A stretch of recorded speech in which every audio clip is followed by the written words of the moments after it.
Sa dami ng business consultation at aspiring entrepreneurs na nakausap ko over the years, isa sa pinaka-common na tanong ay, anong negosyo ang pwede kong simulan kahit maliit lang ang puhunan?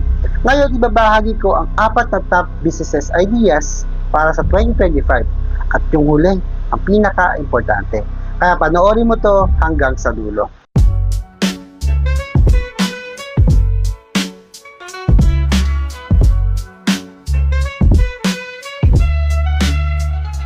Negosyo number 1, online reselling o e-commerce. Ang e-commerce sa Pinas, halos 15% ang growth taon-taon. Kahit part-time, pwede ka nang kumita sa pagbebenta ng skincare, ukay-ukay, healthy snacks, home essentials, no need for a physical stores. Gamitin mo ang TikTok Shop, Shopee Live, or IG. Maliit lang ang puhunan pero consistent ka, may future ka. Negosyo number 2, food cart o modern street food. Laging may gutom, laging may customers. Silog meals, milk tea, flavored fries, always in demand. Puhunan, pwede ka na magsimula with 10k to 20k. Ang edge mo, magandang location, malinis sa setup, at modern payment options like QR. Negosyo number 3, home-based baking o catering. Kung mahilig ka sa kusina, this one for you. Ngayon 2025, patok ang custom celebration at bento cake, gracing boxes, party trays, ang bida. Puhunan mo, sarap, presentation, at online visibility. Sell the food and the experience. Negosyo number 4, freelancing and digital services. Ito ang pinaka-importanting business model para sa 2025. Bakit? Kasi wala kang inventory, wala kang renta,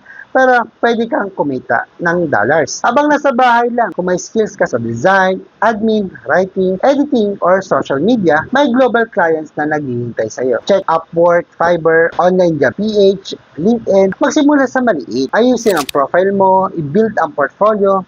Ang puhunan mo dito, skills and mindset. Lahat ng yan, hindi lang dahil trend sila. Nakita ko na mismo sa mga taong nakausap ko at natulungan ko. Pero ito ang totoo, ang tunay na puhunan sa negosyo ay hindi lang pera, kundi mindset na hindi takot magkamali, mindset na willing matuto, mindset ng isang CEO na sariling buhay. Kung may isa man sa 4 na to na tumama sa'yo, simulan mo na. Hindi kailangan ng perfect start. Ang kailangan yung simula na may puso. Subscribe sa aking YouTube para sa step-by-step guides at i-follow ako sa aking TikTok para sa diskarte at daily tips. At i-comment kung ano ang negosyo ang gusto mong simulan. Next video, paano mag-start ng negosyo kahit zero experience. So, kita-kita tayo mga ka-CEO.